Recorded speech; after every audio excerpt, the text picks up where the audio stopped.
Ever wonder what it would be like to program like Alan Turing? Well, we're about to find out. And if you don't know who Alan Turing is, you should.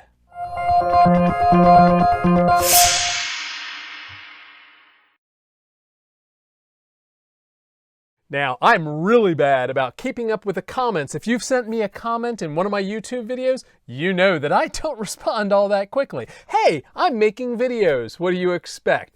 But I was going through the comments just the other day, and I came across a comment from a Brent B who asked, what happened to that Manchester Baby playlist?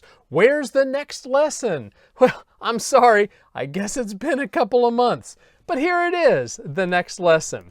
Now, in part 1 of this Manchester Baby lesson, and by the way, there's only going to be 2 lessons, we talked about this machine from 1948, the Manchester Baby, otherwise known as the small-scale experimental machine. And it was a really small machine that was meant to actually test this idea of how we were going to store bits.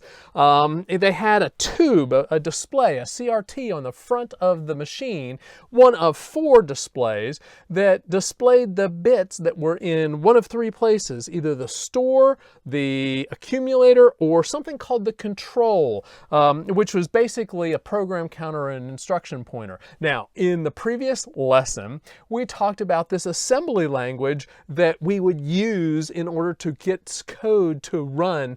Specifically, it was more of a machine language, but we've created since then modern mnemonics to represent assembly language for this particular machine.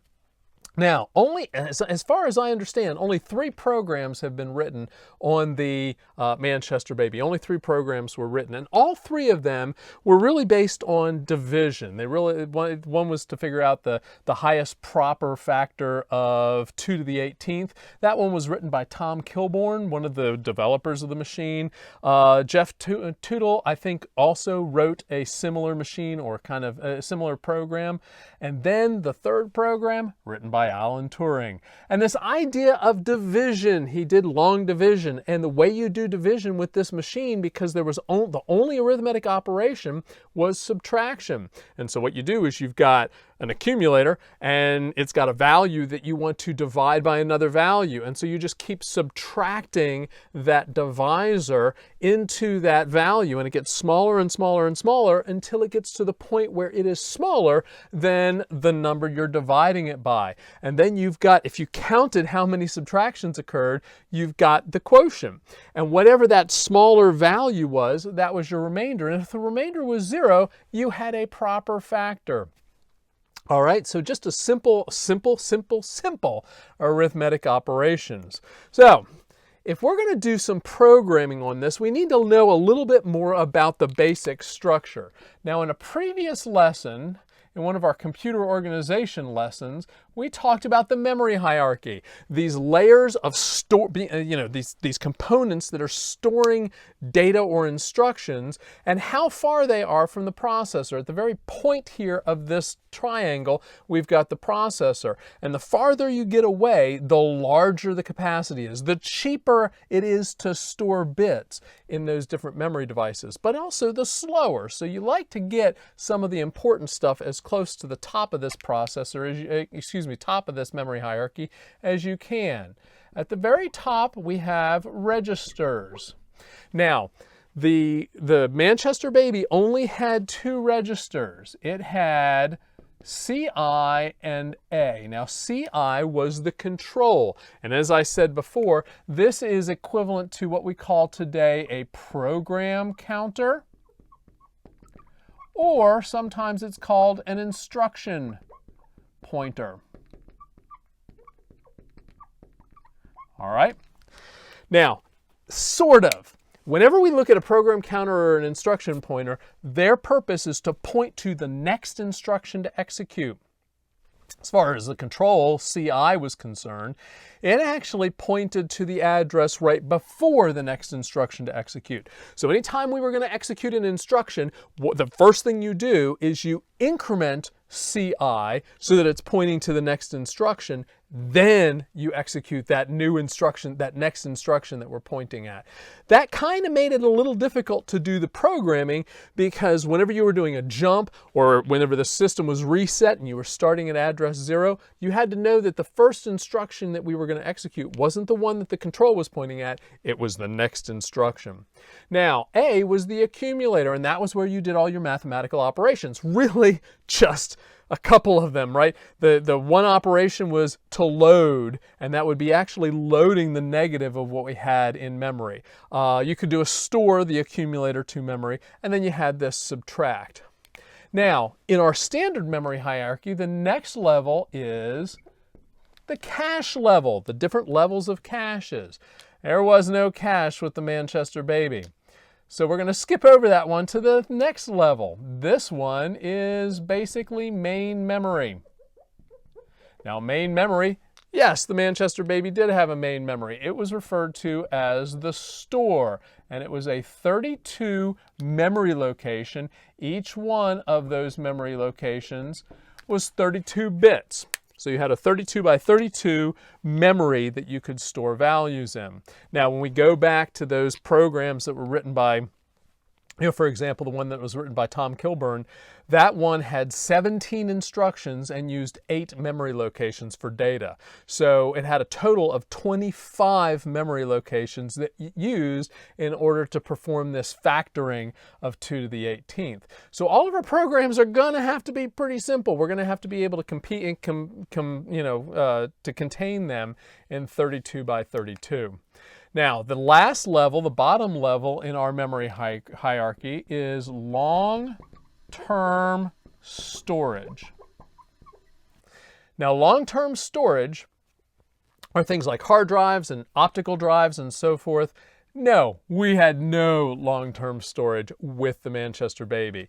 Instead, any time that the machine was turned off, you had to come and then brought back up, you had to completely enter the program from scratch. Now, granted, there were only 32 lines of code at most, but still, the process that it took in order to enter those values was a little tedious. It was very susceptible of bugs. You might have one bit off in one location, which may have made it so that the program wouldn't have worked. Now, one of the things that whenever we were talking about the memory hierarchy in the computer organization video, one of the registers that we talked about was the flags register.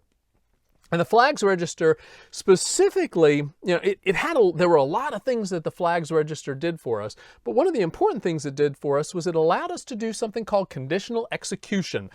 Typically, it was like a branch. So I could branch if the previous operation resulted in a positive value, or if the previous operation resulted in a 0, and so forth. So there were these flags that you could set on and off in order to do conditional operations.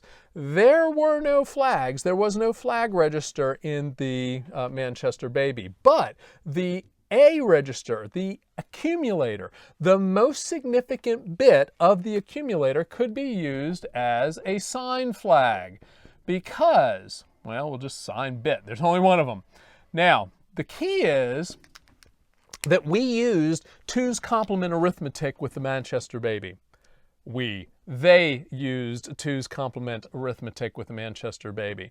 So the most significant bit of A allowed us to know whether it contained a negative number or a positive number. If there was a 0 there, it was non-negative. If there was a 1 there, it was negative, which helped us with one of the conditional operations. There was one conditional instruction, and that conditional instruction, which we'll talk about in a second, was CMP. Let me clear this board and we'll talk a little bit about the instructions. So there were 7 instructions. This allowed us to represent any one of the instructions with 3 bits. In other words, a 3-bit identifier could tell us which instruction was being executed. So the instructions were JMP, and this was something called an indirect jump. And this S identified an address. In other words, there's going to be a number 0 through 31 to represent one of the 32 locations following this jump instruction. That address you would go to and you would find a number in there. That number you would pull out and put into the control in order to make it so that the next instruction you executed was the next address. For example, let's try this a little bit differently. Let's say that the instruction we're executing is jump 30. And at address 30, it contains a 5. So when we encountered this instruction, we would go to address 30, grab the 5, put the 5 in the control. The next instruction to be executed would then add 1 to 5 to get 6, so that next instruction would be at address 6, to give you an idea of how jump worked. There was also JRP, and by the way, these are modern mnemonics. They didn't use these 3-letter descriptions of each instruction like we do in modern assembly language. They actually used more a mathematical representation. But this JRP is something we call a relative jump. It also pointed to an address, so it also had an address. And in this case, what happened is you would go to the address that was pointed to by S, grab the value out of that, add it to the control. So if there was a 5, so if this was JRP 30 and our address 30 contained a 5, you would add 5 to what was currently in the control, and then we would take the next address after that to be the next instruction to execute. All right.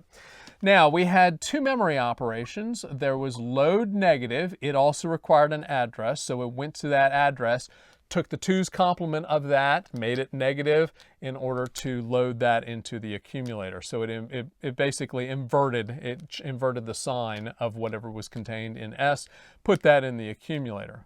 Then there was store, and this took the accumulator's value, no change in sign, stored it to S, stored it to the address pointed to by S. Then we had the mathematical operation. I say operation because there was just one. Sub S. And so this one took the value that was contained in the address pointed to by S and subtracted it from the accumulator. All right. Now there was another position, and I'll talk about that when we talk about how the addresses or how the instructions were encoded. But basically there was kind of a second sub S. It worked exactly the same way, but it had a different identifier for the machine code. And then we had 2 instructions that didn't require an address. One of them was CMP and the next one was STP. Now, these instructions, the way they worked, CMP, what it did was it looked at the most significant bit of the accumulator. If the most significant bit of the accumulator was a 1, in other words, the accumulator contained a negative number, it would skip over the next instruction. And if it was positive, it would go ahead and execute the next instruction. So what I often would do, what I do in the code anytime I'm coding for the Manchester Baby is I have some sort of, for example, like a for loop, a loop that I've created or a while loop that I've created. And this CMP instruction might compare a counter that was contained in the accumulator with a value that is stored in memory, some sort of an upper limit.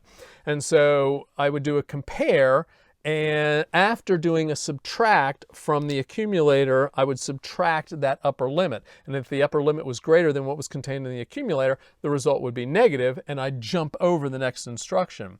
If the counter had made it equal to that upper limit, then the result of a subtraction would be 0, and it wouldn't jump over the next instruction. And typically what I'd have following a comp is either a jump or a stop to say that we were done with this loop. Now, let's talk about the machine code. How is this encoded? Well, this, if you remember our discussion from the Manchester Baby Part 1, we talked about how when the binary was represented in the machine, the least significant bit was on the left side. We're used to seeing the least significant bit on the right side, but in this case, the least significant bit is on the left side. So these numbers look backwards to us in binary. So when we look at jump, that was 000, that was the machine code. A JRP also ended in a 00, but it had a 1 at the beginning. It started with a 1. And then we had load and store, load and store. So any of the memory operations, they had the last two digits 1, 0. A load started with a 0, a store started with a 1. And then subtract, that one was 0, 0, 1, and then a 1, 0, 1 did exactly the same thing. So if you had your machine code, if you accidentally put 1, 0, 1, it was just treated as a sub. It was just treated as exactly the same instruction. All right, and then CMP is 0, 1, 1, and STP is 1, 1, 1. I didn't talk about what STP is, did I? STP is stop. So whenever our machine encounters the STP, it halts the machine, turns on a little indicator to show that our machine has stopped, that we're halted, and then you look at the memory to see if you got the result that you were looking for. All right. Now there is one more instruction, because they didn't have the opportunity that we have to create code on a nice big machine and run it on a simulator. But there's another instruction that we have, and it's not really an instruction. It's typically what we refer to as an assembler directive. It tells the assembler something. It's not actually an executable instruction. It's something that tells the assembler how to treat our operands. And that is NUM. NUM is what we're going to use in order to define our constants or to initialize our variables. And so you'll have some sort of a value after NUM. It doesn't translate to a machine code. Whenever our assembler looks at this or encounters this, it just simply takes that value, converts it into 2's complement binary, and stores it at whatever address. And there is an address that is going to be associated with this, no machine code. And so it takes that value, converts it to 2's complement, and puts it at that address. All right. So let me introduce you to the simulator we're going to use. We have, in my computer architecture class, we've done a number of projects using this simulator. I absolutely love using this simulator. A gentleman by the name of David Sharp has created this photorealistic Manchester baby simulator. It's a great little tool to use in order to test out our code. For many years I've used this. And by the way, if you want to follow along with any of these, I encourage you to download his simulator. You can access it at davidsharp.com//baby. So that's davidsharp.com/baby. And it's the photorealistic simulator that we're going to be using here, or I'm going to be talking about here. And so take a look at that site and use his simulator. It works really well. And one of the things that's really great about it is that it provides what we call a disassembler. If we look at the photorealistic version of the Manchester baby from the simulator, you'll see that there's a block of buttons in the middle. That block of buttons, I think, was referred to as the typewriter. And in the lower right-hand corner of the simulator, there was a little switch. One said write, one said erase. If you moved it up to write, then you could actually put ones in the positions that you selected in the store. And if you moved the button from write to erase, or the switch from button to erase, then you could put zeros in specific locations. So programming the Manchester baby was really tedious.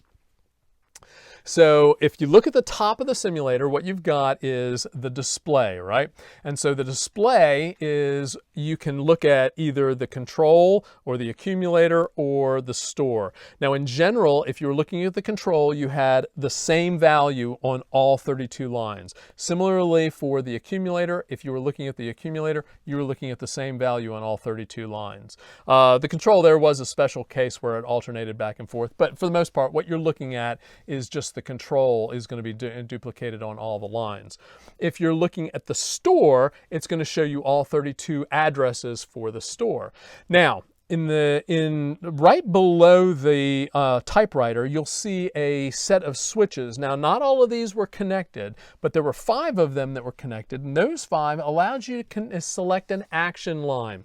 So you select which line you wanted to program, and then you went back up to the typewriter, and you set the write or erase to whether you wanted to write ones or zeros, and you set which bits you wanted to have ones and which bits you wanted to have zeros. All right. Now at the bottom of the panel, what you've got are pretty much the controls we're going to use in order to run this program. So you've got 3 buttons. The first button is it allows us to display the control. So you press that control button, it will just display on our display the control. If you press the second button, A, that one will display all the values for the accumulator. And the third button, SC, that will show you the store. Now, below those 3 buttons, you'll see a switch that's labeled stop versus run. And when we are programming this, or when, while we're loading our programs and so forth, you need to have that in the stop setting. Whenever we've got our program exactly the way we want it, then we have to push it down to the run setting and our code will run. Pushing it back up to stop will stop it, will halt it, but also encountering the STP instruction will halt our machine. Now, how do you know that the machine is halted? Well, in the top left corner, you'll see that we have this it was a neon light, and whenever it's lit, that means our machine has encountered the STP instruction and has halted. You clear that if you go back down to the bottom row of buttons, the bottom row of controls. That KC button, that KC switch, it's a momentary switch, and if you push it down, it will clear that halt light. That KC button actually has a very important function too. It can be used as a single step. So if you have the stop run switch in the stop position, every time you press KC, it will execute a single instruction. Moving over from the KC button, you can see we have a button that's KSC, and that's Key Store Clear. And what that does is when you push that, it will clear the store. Moving over from that, you'll see there's a couple of buttons over from that is the KCC, and that's the key control clear. And the key control clear, when you press that button, it will clear the control. It does also a second thing. You'll see that there's a KAC. I don't believe that one was hooked up, or at least the literature I've seen says that it was not hooked up. If you wanted to clear the accumulator, you hit the KCC button. The KCC button would clear both the control and the accumulator. Now, all the way over to the left, all the way over to the right-hand side, you'll see the write and the erase.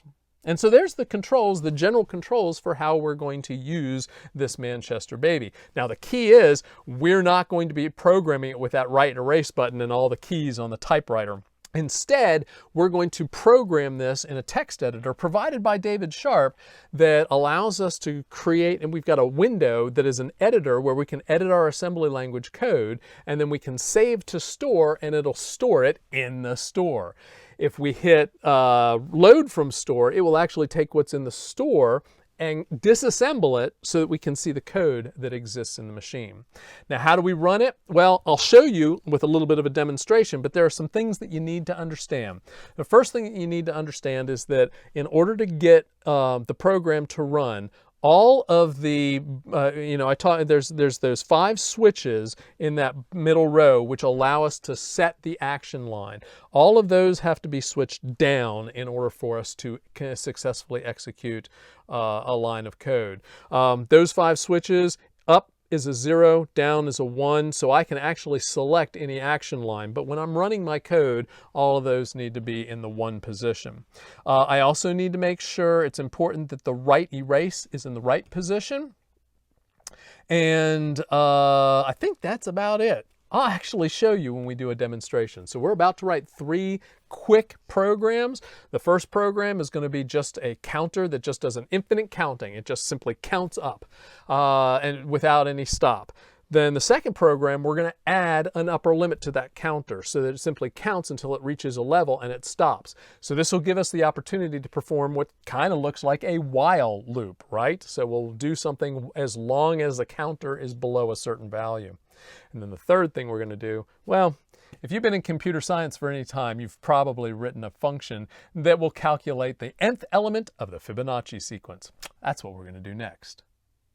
So here it is, the instrument of torture, I mean the simulator that I have my students write their Manchester baby code with. This is the simulator that was written by David Sharp, and it works great. We have all sorts of luck getting code to well after the students learn to debug. We've got this simulator here, which as I said earlier, this is the photorealistic simulator. It's got the display up here, which we can switch back and forth what we're displaying here by looking at these three buttons down here. I can either use the control, which is going to identify what the next instruction, or excuse me, what the last, well, actually, add one to it, you get the next instruction to execute. You've got the accumulator here, and you've got the store here, which is going to show your program. So if I look at the control and I clear the control, notice it clears, but also notice that the accumulator also clears. And then I can go to the store and I can do the clear store, hitting this key, store clear, I think is what that stands for, KSC. Click on that, you've cleared the store too. Now, the way it was programmed was rather difficult. You had this typewriter, I think is what they called it here, with 40 keys. Only the first 32 are actually wired. And then this button down here, this switch here, write versus erase, allows us to put ones or zeros in whichever bit position we have selected. And then the line position is selected with these 5 switches here. An up position selects the 0, a down position selects 1. So if I want to write to the line 10000, I simply put down that first switch. So let's write something to this first line, this 00000 line. And so it's set to write, and I do, let's just do every other button for a while here. And that will give me these values, these ones placed here. To put zeros, I have to move the right button down to erase and click those same buttons, and that will clear those positions. Now, in order for this to run properly, you have to have that switch set to the right position. Now, that's a rather difficult way to insert values here, and it really involves you being able to dissect the binary values that we're supposed to store for instructions and data. There's a much easier way. If we click on View and go to Disassembler, you can actually see something that uses modern mnemonics. Now, the syntax here is that if you have a semicolon, everything after a semicolon is ignored as a comment. The lines that define the actual code itself, you have to define the line number with this 2-digit value here. So it starts with 00 and goes all the way down to 31. Now, all these jump zeros, that may not make sense why that would be the value that's there, but if you look at our store, there's all zeros here. The jump command is 000, and the address that you will be grabbing, that indirect value, that value address that we're jumping to, is also 0. So it's just all zeros. That disassembles to a jump 0. What I'm going to do though is I'm going to copy this here. We'll hit Control, well, whatever on your particular application copies. We're going to copy that, and then we're going to go to an editor that's a little bit more robust. And so I'm going to copy this or paste this into this editor here. Now, this first assembly language, or the first code that we're going to be writing for the Manchester baby, is just simply going to be a counter that counts infinitely without stopping. If I were to write this in JavaScript, I would simply declare a variable, initialize it to 0, and then have a do while true loop. Which means this is going to go infinitely, and every time I pass through this loop, it's going to increment the counter, and for this JavaScript to test our code, it's going to output it to the console. Now, for this infinite counter, what I'm going to need to do is have, well, a couple of variables and a constant defined. Actually 2 constants and a variable defined. Now, one of the constants kind of makes sense, and in fact, usually what I do is, because remember, this first instruction, 00, that first memory location typically is not going to be an instruction, because when you reset the control, the very first thing that happens when you start executing code is the control is incremented to 1, and then you execute that instruction. Remember, we always pre-increment our counter, or our control, excuse me, before we execute an instruction. So this first location up here, really, I typically just put a constant or something in here that I'm going to use in my code. Now, the way the syntax works is I've got a two-digit number which identifies the address that I'm storing this particular instruction in, some spaces delimiting it from the modern mnemonic that we're going to use, and then the address, then a space, and the address that's being referred to by that particular instruction, followed by a semicolon with a comment. Please comment. I'm going to take out some of these spaces here, make it a little bit cleaner, or fit a little bit more on my screen. So the very first constant I'm going to declare is one that's going to be added to my counter every time I pass through the loop. The Manchester Baby doesn't have an increment instruction, so whenever I do an increment, I'm going to have to use the sub instruction in order to subtract or increase the magnitude of my counter. Now, the value that I'm going to subtract is going to be a number with the NUM mnemonic, and it's going to be a 1, so it's going to be a positive 1. And so what I'm going to do is I'm going to load the counter. When I load the counter, remember we have the load negative operation. Load negative operation will take whatever address I'm reading and load the negative of its contents into the accumulator. So I'll have a negative value in my accumulator. Then I'm going to subtract a positive 1 to make it grow in magnitude even though it's getting more negative. So this is just simply going to be the incremental value. We'll just for our counter, all right? Now, the next couple of instructions, these instructions right here, those are going to be used for our code. And then all the remaining variables and constants, I'm simply going to place at the bottom of my memory here. I'm going to grow that up from the bottom. So let's first talk about the variable that we are going to operate on. So the counter, we'll do num. We're going to initialize it to 0. So that 0 right there, we want to leave there. So we'll put a comment here that this is the counter initialized to 0. All right. Now, this next constant doesn't seem obvious, but remember, the jump command is an indirect jump, which means that the address that we're jumping to is not contained in the instruction itself. It's actually contained in the address that's pointed to by the jump instruction. For example, this jump 0 command right here is not jumping to address 0. What it's doing is it's jumping to the address contained at address 0. So this address right here, 30, I am going to use to, and I'm not going to define the value just yet. We'll define it a little later. Turns out it's going to be 0. But what we're going to do is this is going to be the starting address of the loop. So when we get to the bottom of our loop and we want to jump back up to the top, the address that we want to jump to is going to be contained in address 30. All right. So let's write a little bit of our code. If we go back up to our code here, I am going to give myself a little bit of space. I'll take care of the addresses in a minute. You'll see how we do that. So I'm going to load the negative of, where was our counter? Well, our counter is down here at address 31. So I'm going to load negative of 31. And so we'll just say load negative of counter. So we know exactly what we're doing, because remember, this assembly language is really obtuse, and it's helpful to comment as much as possible.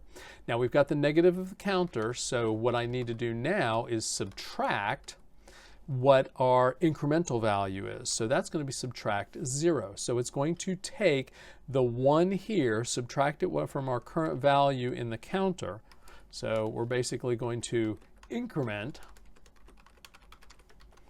our counter. All we're doing is making the magnitude 1 larger, right? Then we've got, since we've got this negative value of our counter, we can't store that and say, okay, we're done. We need to flip it to a positive. How did we flip it to a positive? Well, remember, we stored it, and what we're going to do is we're going to use the same address. So store it to 31, and then we're going to load it from 31 again. Now what we've got is the positive. So right here we are storing negative of counter. Now when we load the negative of the counter, we're going to load the positive of counter. And now we need to store it. It should be correct to be stored at this point. So store positive of counter. All right. So that should take care of the counter. The problem is we now need to go back up to the top. We need to go back up to the first instruction. Now, there are a couple of things that we need to know. Well, first of all, we're going to do a JMP, a jump, and remember it's going to go to the address that we point to. The address that we're pointing to is going to be contained, it's going to be at address 30. So I'm going to go to address 30 to get the value, the address that I'm going to load into my control. That is actually going to be, we want to jump back up to this address right here. Well, what is that address? Well, let me go ahead and fill in my values. So this is address 01, this is address 02, 03, 04, 05, and 06. So we want to, and we're going to delete these those instructions there because those are what we stomped on to create our code. So we want to jump up to address 1. But remember, address 1 is the instruction we want to execute, so we want to load the counter with 1 less than that. We want to load the counter with 0 so that we we'll have, the control, the program counter. We want to load with 0 so that we are going to execute our next instruction at address 1. So we need to keep that 0 here, all right? That is our function. Let's go ahead and select all of it, copy. Now I'm going to go back over to my disassembler. I'm going to select all. Let's see if I can get this. Select all, clear it, and then I'm going to paste in the code I just wrote. So there's the semicolons that are commenting out the sample code in JavaScript, and then my execution of my code. And I actually forgot my comment down here. So jump back to start of loop. All right. Important things. Remember, once again, we have to verify some things are set properly for this to run. You know, they didn't have a whole lot of transistors, tubes to work with back then. So the functionality depended on making sure that some of these switches were set to an innocuous position. So make sure that all of these switches are set to 0 here. Some of these were not connected. But the ones, these 5 that identify the active line, those should be all down. Auto should be set, and it should be set to right. The right erase switch should be set to right. And we have already cleared the accumulator and cleared the counter. We're displaying the store. Now all we need to do in order to take our code and load it into the store is save to store. That will assemble it for us. Notice that here are the addresses that we are working with in our instructions, and here are the instructions themselves, all right? And now all we should have to do is simply type run. And it looks like it's not running, but it is running. It's just going so fast that these things are not changing up here. Let's go to stop. And what you'll see is this is the value that it counted up to. How high did it count? Well, what we can do is click load from store, and that will disassemble the values that are here, including give us the value that is located in that position. So right now we have num 1746. Num 1746, that's how high it counted. All right, and in fact, if we were to run this again for a little while and then stop, and notice that there's a very large negative value in here, or there's a negative value in here. That means that it actually was in the middle, if you see this slightly highlighted line here, that it was in the middle of loading the negative value and subtracting the negative value. In fact, we can step through this and get to the point where the current value is stored, the current value of the counter is stored in the counter position. We could have avoided that discrepancy by giving us one temporary location where we could store the negative value. Then we would read from that temporary location and store to the counter value. I just didn't want to waste memory locations. So let's load from the store, and you can see that we are now up to 2109. So it's incrementing quite quickly through the code. Now let's modify our code so that it does the same thing, except it stops at a maximum value, so that we use the halt or the stop instruction in order to halt the operation of our code. So let's take a look at our editor here, and it's very similar to the code that we had before. The code we had before initializes a variable counter equal to 0. And then inside of a do while loop, we simply increment the counter, do an output to the console. But for our infinite loop, our while condition is always true. In this case, what we're going to need to do is add another variable. We're going to call this upper limit. And this upper limit is going to give me a place to stop, something to compare our counter with to make it so that we're going to stop executing code. And this guy, I'm going to make this a little bit smaller. How about, I don't know, how about 137?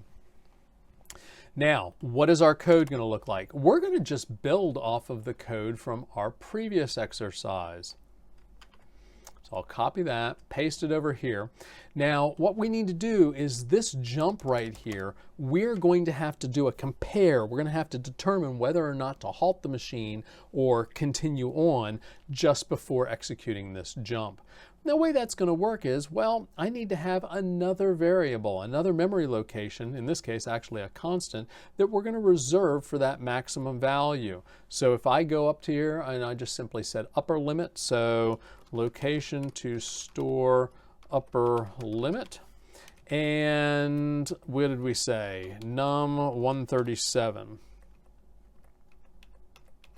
So there's our stop value. Now, at this point, right here, we have got, after executing the instruction that is at address 5, we have the positive value of our counter. So what I can do is if I subtract our upper limit here, if I subtract our upper limit, what's going to happen is, if it's a negative number, that means we haven't gotten to the upper limit yet. We haven't gotten to that maximum level yet. So we will do, at address 6, we'll do sub, and the upper limit is stored at address 29. So we are going to subtract upper limit. And at address 7, what we're going to do is a CMP. Now, CMP does not have any address associated with it. All it's doing is it's looking at the accumulator, seeing if the accumulator is negative, and if the accumulator is negative, it's going to jump over the next instruction.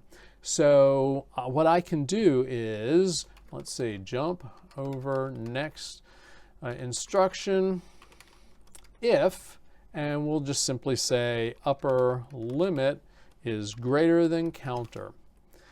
All right, now, if upper limit is not greater than counter, that means we're done, right? It's going to be false. That evaluation right here, counter less than upper limit, is going to be false. So we want to stop. We're done. And that is going to be the instruction stop. Stop. So at this point, counter is specifically equal to upper limit. And we're going to halt the machine. We'll see what effect that has on our code. Now, if it is less than, in other words, if the counter is less than the upper limit, we do want to go back up to the top. We want to execute that jump. But now that jump is at the wrong address because we inserted these two instructions. That jump needs to now be at address 9, and I need to delete those 3 lines of blank code in order to make it so that everything lines up. Now let's take a look at our disassembler here. We're going to do a Control A, or we're going to select all of it and copy our code that we just wrote, paste that in. So here is our new code. Now we have to prepare the Manchester baby for the simulator for running again. So what I usually do is, first of all, you make sure that that's on stop. You make sure that the stop run switch is on stop. Erase is on right. All the switches 0, 1, 2, 3, 4, all of those are down. Now I also click on KC. Now KC, remember, is the step button, but it also will, if our machine hit a stop instruction, it will reset that stop. It will clear that stop for us. I'm going to clear the store, and I'm going to clear the control and the accumulator. And now I'm going to save to the store. Here is our new code that has been assembled and added to our store. And let's go ahead and run it. So what we'll do is we'll run it. And after a while, notice this light lit up. And that light indicates that it encountered a stop instruction and the machine is now halted. This is the one that will clear if we click on this KC. But what is this value here? Well, if you look, I'm pretty sure we did this right, because if you look at this line right here, 29, that contains the upper limit. And just so happens that our counter is equal to the same thing. How are we going to verify that? We're going to load from store. And you're going to see down here that 137 is what our counter now contains. Okay, now for our Fibonacci sequence code. Now, one thing of note here is that this particular code ignores the 0 case. The Fibonacci sequence does start at element 0, which is equal to 0. We're not going to do that here. Instead, what we're going to do is just simply say, okay, 0, hopefully you know that it's equal to 0. Anything after that, then we can calculate it. So this particular pseudocode, or this particular JavaScript code, only does 1 and on up. Remember that what you're doing is you're computing the current element by adding the previous 2 elements. So we really need to have, if you think about it, we need two memory locations defined. We need one for the previous element, one for the current element, and one for the previous element in order to compute the next element. So we're adding the current to the previous to get the next. All right, but the problem is that because of this negative stuff, this load negative and subtracting operations, we probably should have some sort of a temporary location in order to store the next element. So if you look at our code here, our JavaScript code, what I've got is 2 variables outside globally declared as my nth element and the previous element. And using those 2, I can then compute the next element. The next element, for all intents and purposes, could be stored in our accumulator, but in order to do all of the shuffling about, we're going to create a memory location for it. So let's go to our code to do the loop up to an upper limit, and we're going to copy that code here. So the difference is that now our target index is what we're going for instead of an upper limit. So the location to store upper limit, we're going to call that the target index. Now, because of the limitations of a 32-bit system, we're going to limit ourselves to 46. And so right now we're going to go up to the highest value we can, because if you go beyond 46, you're going to need more bits in a signed arithmetic. So our location to store the target index, we have now set to 46. That's going to be at address 29. And so there is our loop still. What we are going to do is use this code to determine if the counter has gone past or is up to our target index. Once it is up to our target index, we need to stop. So if it's not yet at the target index, we're going to jump over the start with this compare instruction, and that's where we're going to do the addition or the creation of our Fibonacci numbers, as we go through the list. So I'm going to, down here, take 3 memory locations, and I'm going to use them to define the 3 values for our computation. One of them I'm going to call the n+1 element of Fibonacci sequence. All right. Now, that guy is going to be the one that we're computing currently, okay? That's the one that we're going to be modifying. That's the one we're going to be generating. Then we're also going to have the nth element of the Fibonacci sequence. And then we're going to have our n minus 1, which is our previous element, right, of the Fibonacci sequence. All right, so there's all the memory locations that we need. How are we going to do our computation? Well, the first thing that we're going to do is we are going to load, and I'm not going to put my addresses just yet, but I'm going to need to load one of them. Which one am I going to load? Well, why don't I load the nth element? So let's just do load 27. And this is going to be load negative of nth element. And then I'm going to subtract to make it so that basically it's adding the previous one. And so the previous one is at address 28. And that's going to be, we're going to add. This is not, I know this is not adding, but when you take a negative and then subtract, you're adding those magnitudes, right? So add the n minus 1 element. All right, now what we've got is the negative of the n plus 1, the next element. So what I can do is I can store this guy, right? After I've done this, I can store this guy, store negative of n plus, how about plus 1 element. All right, so I've got everything I need. I've got the negative of the n plus 1 element. I've got the nth element, and I've got the n minus 1 element. We need to throw out the n minus 1 element, put the nth element into the n minus 1 position, and then take the n plus 1 and put it in the nth position. So we need to do that weird load of, what is it, the nth element, which is going to be at 27. So this loads negative of nth element. And I realize that we do that up here too, but we need that value left alone in order to do the subtraction, because what we're going to do next is going to store it. And where we're going to store it is we're going to store it in the n minus 1 position. So the n minus 1 position is 28. So we're going to do store 28. And so we're going to store negative for new n minus 1 element, and then load the positive of 28, load positive of new n minus 1 element, and lastly store 28. We're going to store positive of new n minus 1 element.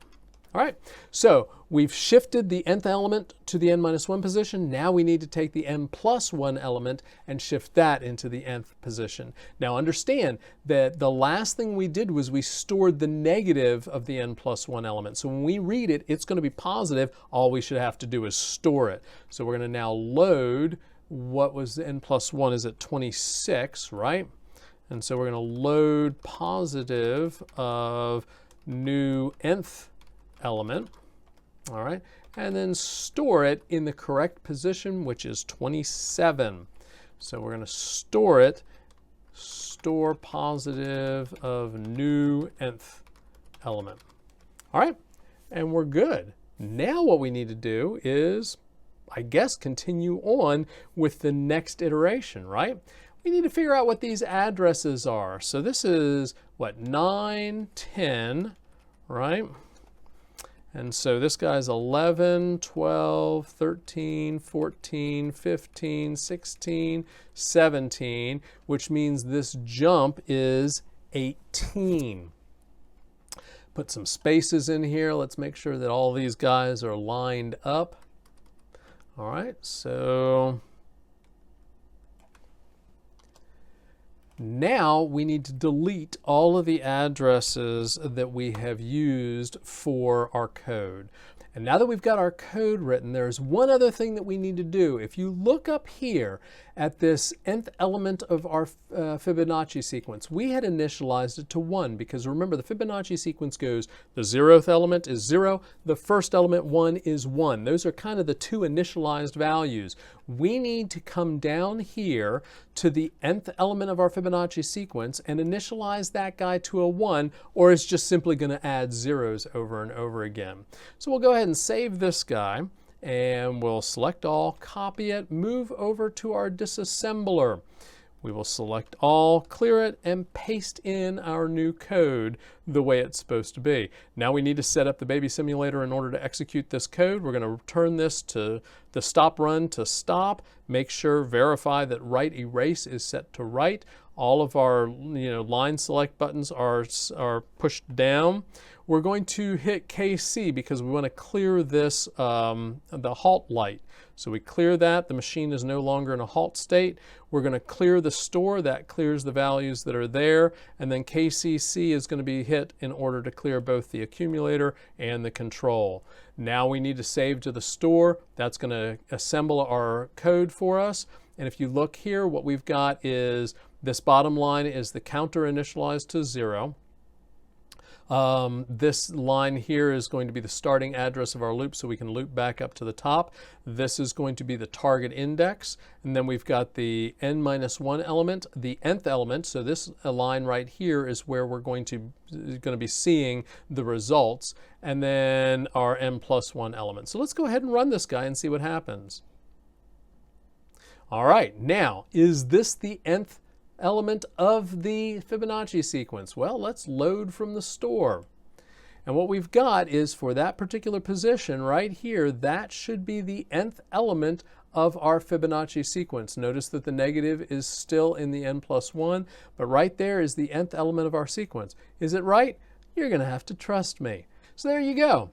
A quick creation of 3 programs for the Manchester Baby and demonstrated using David Sharp's great, wonderful Manchester Baby Simulator. Try some on your own. There are all sorts of things that you can practice. You can do things like finding averages.